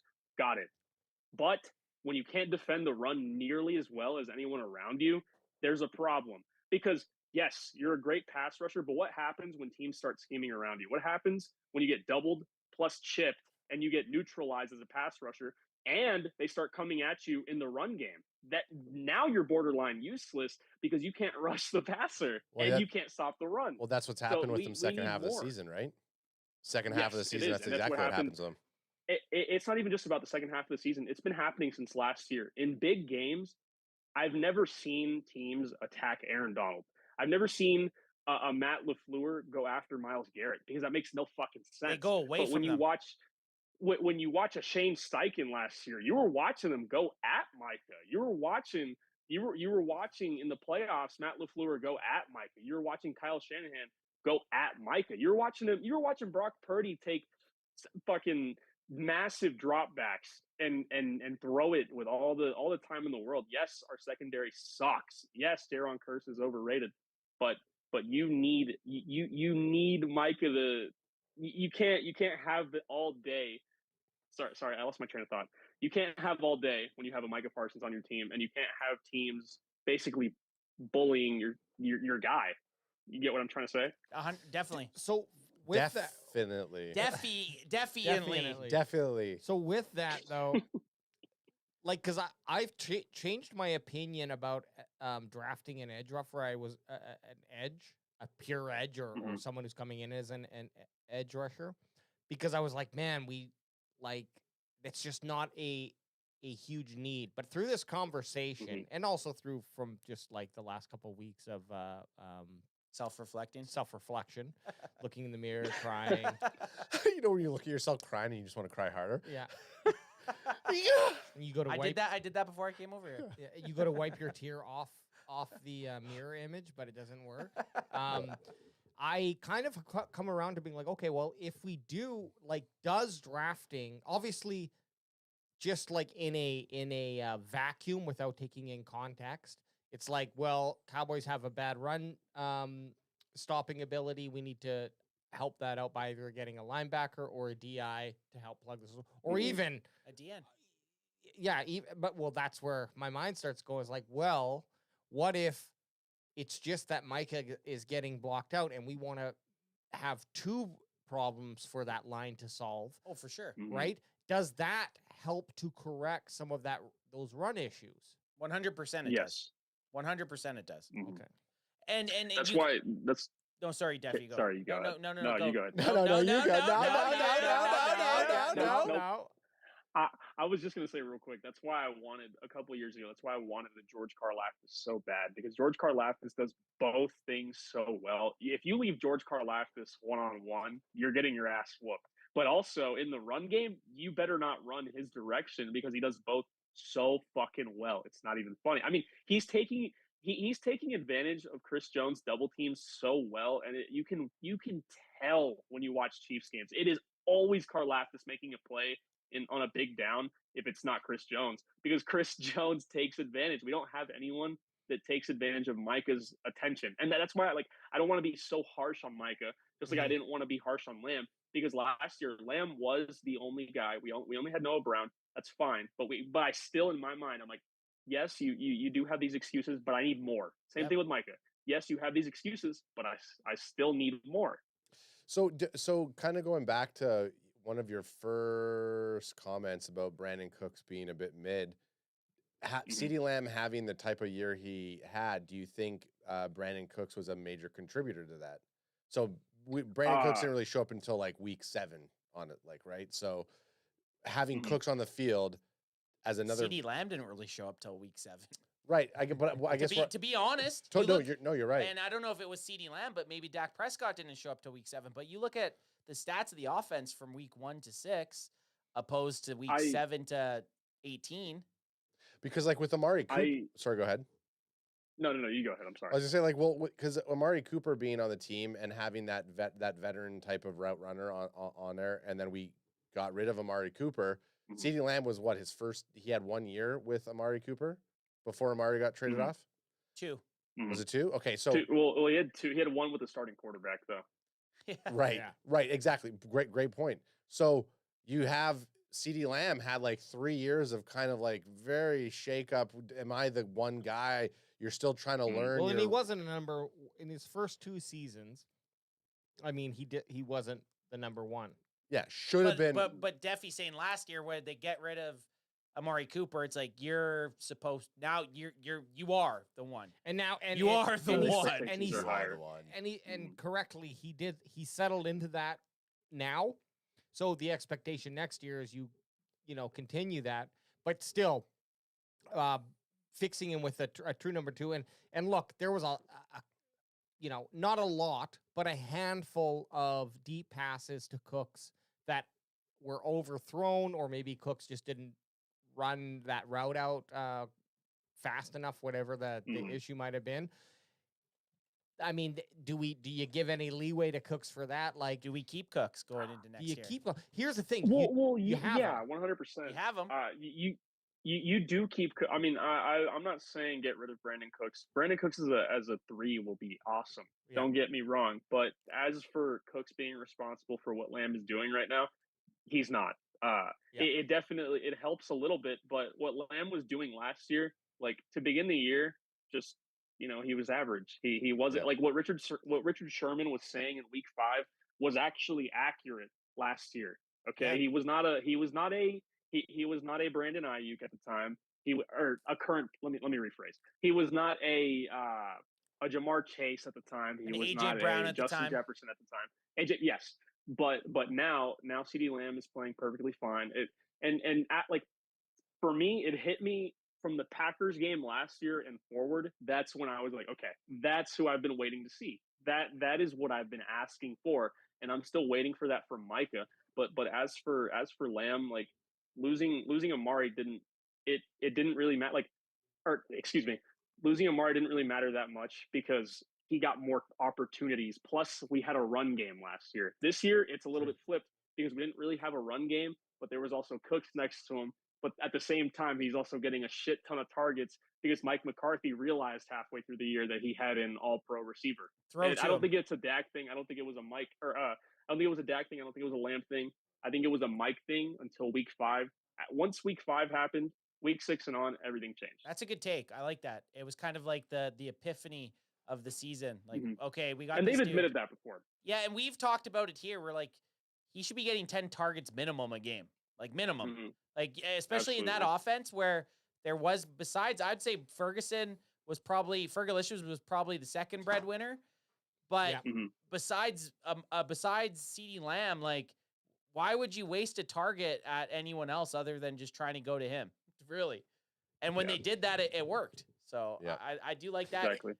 And the problem is like that will work until a team shuts down that option and is like, no, we're all in and shutting this guy down. go to someone else. Oh, get the two. I'm Right? still. I'm full. Hey, I'm with you guys. I'm with both AJ and Deffy. And Ad. I know Ad's on it too. Maybe not. Maybe go fuck yourself. If there's a wide receiver that is one of these stud wide receivers, we're gonna start getting into our drafts pretty soon here and getting more guys on and hearing everyone's thoughts about wide receivers. But I don't think wide receiver at 20. We're picking 26, right? At 26 is a bad thing. Who got picked at 26 the last time? Wasn't it Dez? I think Dez got picked at 26, didn't he? Tyler Smith. I think Tyler We're was picking 24. 24. It's 24. Sorry, we picked Tyler Smith and Dez. Yes. So there you go. Give me another Des Bryant. Right. Well, get me another Des Bryant, baby. A late first round draft pick. If you can get one of those, a wide receiver who's going to be able to come in and play at that NFL level, that's a huge benefit for the Cowboys. And I know it does kind of go against like where our obvious holes or weaknesses are, but still, I mean, if you're going to go all in, a powerful passing offense is just what today's NFL is really asking for. Well, guys, I got to ask Deffy something that he was a little bit controversial. Not actually, maybe not even controversial, but more so just something that's been talked about right now, and it's still something that's not settled yet. But Dan Quinn still hasn't found a team. DQ still hasn't found a team. He hasn't found this head coaching job that in December we 100% thought he was getting a head coaching job somewhere else. And then he kind of had this downfall with the end of the season, plus the last game of the year against the Packers where the defense just no-showed. But guys, Cowboys defensive coordinator Dan Quinn still employed by Dallas. And Deffy, you lead it out that you are off the Dan Quinn train, and we want to know why. And if he's gone or if you could get rid of him, what you would do to replace him. I fucking hate Dan Quinn because I'm almost obsessed with like looking back on takes that I've had and like figuring out why wrong takes and figuring out why they were wrong and what my thought process was that led to it so that I can fix it. And my thought process with Quinn, literally a week or two before the playoff game, I was playoffs. Yeah, man, Cowboys fans are so spoiled with Dan Quinn. We just had Mike Nolan, and I was saying dumbass shit like that because I didn't know any better. Okay, and the most upsetting part is all year I was calling this.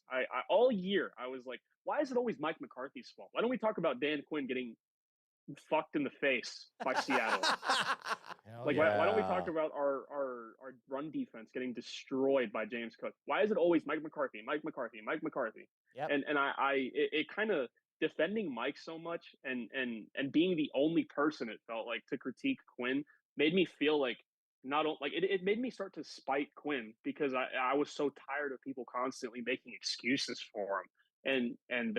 But before the playoff game, I did have a little quote unquote clarity, and I was like, oh, but I mean, at the end of the day, it's better than Mike Nolan, and that is my biggest regret. I will never in my life have that mindset again. I do not give a shit if we can do worse because we can do so much better. Having so many defensive backs on the field when they are running it down our throats is just so despicable. And the funniest part is you have all these DBs on the field and you still can't stop the pass. Yeah. Like what's the point then? Yep. You know? And don't even get me started on how fucking overrated guys like Leighton Vander Esch are. I know that sounds a little bit Don't random. get you started. Don't get Ant started. Preach to the choir, bro. Preach to the choir. But I mean, our fans, you would think Leighton Vander Esch was playing good football before going down. The way these motherfuckers talk about him, he looked awful. Like, but Quinn was dealing with Marquise Bell and Damone Clark. And sorry guys, I hate to be the one to break it to everyone, but these two are better than Leighton Vander Esch. Yep, agreed. They aren't. Don't even get me started in the coverage aspect of the game. It's a passing league. It's a passing league now, and we need those two more than we need Vander Esch. And Vander Esch is the difference as a run stopper doesn't matter enough. Like, yes, he's a better run defender than Bell and Clark, but it's not big enough for me to give a fuck. You know what I mean? And it's not even like we couldn't stop the run to begin the game against the Packers either. We were doing a fine job. It was our passing game getting destroyed. But I'm just so sick of being complacent with Quinn, or our fans being complacent with Quinn, because we had Mike Nolan. And it's the worst part about it is I was one of them, and that's why I'm fixing that, and I'm going out of my way to say, hey, I was wrong, but I'm never going to do that again, because I will never get complacent again. I did it with Mike McCarthy too, but I will say it is going to be much harder to find someone better. I don't care what anyone says. It's going to be so much harder to find someone better than Mike McCarthy than it is to find someone better than Dan Quinn. Not even close. And as for guys that I would replace Quinn with, the Ravens linebackers coach, the Michigan defensive coordinator, literally anything involved with the 49ers. Alex Johnson, anyone Adam on the Bessie. defensive side of the football. I'm so sick. Or elevate Joe Witt Jr. I don't give a shit, but we can't have this guy limiting Micah Parsons anymore. And maybe it'll come out someday that it was Jerry Jones telling him to do it. And if that's true, then my bad, Quinn. But right now I have to operate as if Quinn has full control, which I mean he probably does, right? Well, I mean, so I was right. I was right with you on that, and I had laser eye surgery, so I thought I had pretty good vision, but I was blind to it. I loved doing these drops. Dan, ice cream. And ultimately, we were big Lieutenant Dan fans, like Yeah, we were. just big Lieutenant Dan fans. So I'm gonna say I'm equally to blame. It wasn't until these last few games where I'm like, fuck, maybe I've been wrong about Lieutenant Dan. Before AJ wants to hop in here, I needed to interrupt and say, Kilo C with the $10 super chat saying, "What's up, fellas?" Kilo, Kilo, smoke weed every day. Doesn't say anything more or less. He just showed up halfway through and then he just fucking drops the super chat. Smoke it up, smoke it up, smoke it up. That's Kilo. That's well, how he did it. That's how he does it. It's awesome because look, I'm on the same boat, and mostly I was looking for a head coach change without really thinking about better or worse. We were looking for blood. I was looking for third blood. third quarter, I was about to be one of those goddamn memes of someone smashing their TV. Well, listen, we're Canadian, but we also do the eyeball test. Mike McCarthy, overweight, doesn't take care of himself. He's obviously the guy to blame. Lieutenant Dan looks like a stud, looks angry. Keep him. That's where we were. I'm serious. But yeah, and with like I was just looking for a change because it's like, okay, we've ran this back a couple times, but the difference this year, of course, was Mike McCarthy's running the offense. If I look back, if I pull myself out of my Look deep down. my haze, Do it. my end of season haze, offense wasn't the issue. Look what they put up with the players that they had. Mind you, I think there's like it's a 66. It's a 2 to 3 split in how much they spend on offense to defense, right? We looked at that as like money wise, yeah. money wise, like, but I think that's just natural with a quarterback. That being said, I was like, we got to have a change. There needs to be a change. They're bringing back Mike McCarthy, so that means the offense is going to stay the same. The only ability to make a true change without getting rid of players is defense. So, as much as I have love and respect for DQs and our sound bites for him, that's the place that we're ready to clear that board, baby. No, you do need to go ahead and change. And there are 3 internal options for the Cowboys. And I'll just name the names. You actually mentioned one of them already, Duffy. Witt Jr. Joe Witt Jr., Al Harris, and Scott McCurley. He's a linebackers coach, 16 years of experience, has already done 13 years with McCarthy, and he's developed linebackers Matthews, Martinez, and Hawk from Green Bay. So just in case, Al Harris, I think, is well known, and same with Joe Witt Jr. So those are the internal options. But Al Harris already said it's been rumored If he goes, if Quinn goes, he's going with him. we'll see. Until Jerry gets until that Jerry says, checkbook "Hey, out. I got a nice $5 million a year." Harris, I saw with Al Harris that he said he doesn't teach scheme, he teaches technique. so he wouldn't be like a play caller. Okay. Apparently, I don't know if that's true or not, but It's more absolutely. And like, look, if he goes, then some other options, and I'm going to throw some names at you Do it. guys. And if none of these hit, I mean, this is just my terrible research, so you can blame me. But Okay, then also, let's just skip it and just yeah. Yeah, No, next. I want. Look, I want the heat. Okay. Okay, I'll bring that. He Doritos wants a heat. fire. He makes good clips. But then also, like, if there's a guy you're thinking of that's not on this list, let me know. So there's four guys: Mike Zimmer, Jerry Montgomery, who is a defensive lineman, defensive line and running game coach for Green Bay. Wink Martindale, which I love the name, by the way, and Anthony Weaver. I like him. Sign him up. Any of those names good names, or Well, or is there Zimmer, someone else? Mike Zimmer. Crack me if you Right got him. around. Mike Zimmer. He's already been. He's already gone. Well, no, he's already been a DC for the Cowboys years ago. Yeah, Idiot. bring him back. Let's roll. Bring him let's back. run him Run back. him back. We're going all in. He said. I'm Jerry, just saying remember? that these from what I looked at, and again my knowledge of defensive coaches is very fucking terrible. But I did do a little research, and these were some names that were brought up. So, Yep. well, just wondering, any thoughts on those guys, or is there a guy off AJ's board? Well, Yeah, Deffy brought up the Michigan guy. the Michigan guy. Michigan.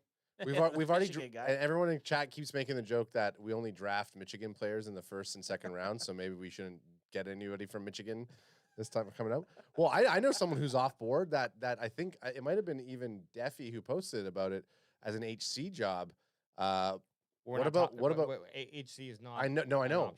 I know it's not an option, but I'm saying it was talked about for the HC job. But what about Jason Witten for the DC? Why would job? Jason Witten be I a don't know. defensive coordinator? I'm just bringing it. Now I'm just you're bringing it going. up. Now you're going. but We're bringing it up. Hey, I'm bringing it up off board. We're 1 hour 40 minutes in, and I'm just getting Ad's- crazy off board Ad's stuff talking here. about Jason. Yeah, let's. Jason you know Witten what? as a defensive coordinator. Yeah. Tell me how that works. Hey, I'm just saying off board. And you know what? While we're at it, let's get Des Bryant to coach the DBs. Why the fuck not? Try something new. We're going all in this year, baby. No, what I wanted to say was Mike Vrabel. I mean, Mike Vrabel, Vrabel. okay. Oh, Mike, yeah, that's a good ad. That's a good call. I like That's how funny because he had a lot of heat coming out of his Tennessee? firing. Like there was a lot of talk about Controversy? him. No. I mean, just talk about him which team he's going to go to. Right. And that's kind of died down. Yeah, all the lately, coaching yeah. jobs have been taken up, almost except for the Commanders. Washington, yeah. Yeah. Deffy, who you going DC right now? If If you I have your decided pick, right now, yeah. fuck. Well, one of the candidates I wanted actually just got hired, the Ravens DB's coach. But Mike McDonald. no. Well, who? Mike McGowan's their DC. I don't know his exact name. I honestly I just kind of call these guys by their like Yeah. Position. team Position. and what they coach. Yeah, Yeah. Roquan's Wrangler. The Roquan Yeah. Wrangler. If it was up to me, I would bring in the Michigan defensive coordinator. Okay. I see. I'd rather that than someone that I want to go into it. If we're not having Dan Quinn, I want to go into it with someone I have no prior experience with. You know? Yeah. Yeah. Like, don't bring Ron fucking Riviera in. No. Jesus. Is that Christ. Jesse? Fucking kill me. Is that- Fucking kill me. is that- If we get Ron Riviera, If we get someone older than Riverboat Ron. if we get someone older than Jerry Jones to run our defense, Do not get me Ron Riviera. Just don't. Just please don't. That's all I ask. the farm says in chat says the Michigan DC is a Charger. So did Oh, he did- might have No, got what? hired. Hang on. So that's the former Michigan football defensive coordinator. But are you talking about Jesse Minter? Yes. Okay. okay. So Jesse Minter is the current Michigan defense. Here's a I mean, just with how the kind of, I guess, trajectory of these younger coaches is going. Is it just hype? I don't freaking know. Totally. But I love the idea of hiring someone who is younger and maybe has a little bit of a better grasp on like modern football. And that's not to say that as you get older, you lose your ability to understand the football game. But I think there is something special about taking someone who's not had a chance. And I mean, obviously the risk is bigger, but the reward can also be bigger because the DCs or potential DCs who are already active in the NFL, you kind of know their ceiling and their floor. Yeah. And it's more of a risk, but the reward could be bigger if you go for someone who's like this young guy, Jesse Minter. He looks like he's a handsome guy. He's got a nice grill on him. Looks like your substitute library teacher who That's comes and comes in on that 1 week, and everyone. Yeah, I just think fucks the her. word you meant is librarian, not library teacher. Oh my God. Yeah, library. I looked up Minter, and because Put him on the screen in the there, chat someone said the Michigan DC is a Charger. I looked it up, and yeah, he went to the Chargers. I just realized. The guy that you were thinking about, not this. Oh, Minter did. Yeah, Minter. Oh shit. Okay, well there he is. So then I would do Chat the was Ravens right. linebackers coach. Man, Or Chat's undefeated. honestly, anyone with fresh ideas. I wouldn't mind Joe Witt being elevated, but I want someone with fresh ideas. Yeah, no baggage. And to bring us all back to like my wants, if I can be selfish here, guys, is like I just wanted to feel like we're going to go into 2024 with something different, Something fresh. If we roll them with this with the same team, because it's we do have a lot of quality players in positions. There are some holes, of course, but we're going to roll them with essentially the same team. Hopefully, we add some free agents and some good draft picks. Coaching's a big part of that. The head coach ain't changing. The offense ain't changing. The only place that can change, if to satisfy that itch that I have, is defensive coordinator. Now, it's kind of that you don't know what it's got till it's gone. Fear that's Don't make me sing it, AJ. Don't know what you got till it's gone. In a minute. That fear lives inside of everyone. Like, okay, if we move on from Dan Quinn, who are we going to get, and will it be better or worse? But to me, an all-in approach, bringing this back to Jerry Jones's weird cryptic quote. All in. Just say all in 14 times in 2 minutes. That's what it means. It's all in. There has to be a difference, and the major difference that can be made in all sports teams is either GM, which we know is not happening, or the coaching staff. Because the players are going to play to the level that the coach pushes them to, right? Or is able to push them to. Well, that was actually a great way to bring it back to the initial thing we talked about. Is Jerry Jones all in? Deffy, I want to know, are you all in on the Cowboys next year or are you not? Shit, no. The fuck? Hell no. I'm never making the mistake of taking this soap opera seriously again. And before you take it away, I just wanted to say I know that there's that fear that you were talking about with we could do worse than Quinn, but we're not going to win a Super Bowl with Quinn. So it is what it is. That's what I'm saying. Just take a fucking swing. I don't really care. If aim for the fence, hey, head to the Buick. Yeah, if the ingredients that we have don't equate to winning a Super Bowl, then I would much rather try something new. And I mean, this sucks to say, given the season that we just had, but fall on your face trying something new, than repeating and then having the kind of similar outcome that we had this year. Agreed. Exactly. Agreed. Deffy, always a blast having you on, man. It can't be a year, though. It can't be a year. Like, I'm glad you reached out. I feel bad because I don't like reaching out because I know you got a lot of shit going on. And But I now feel we bad know. reaching out. Now we know. I'm going to be in your DMs. I'm going to be up in those DMs. So, Deffy, if you Oh want my God. Always reach out. Always. So if you want to just tell everyone where they can find you and what you got going on. So I am on Instagram.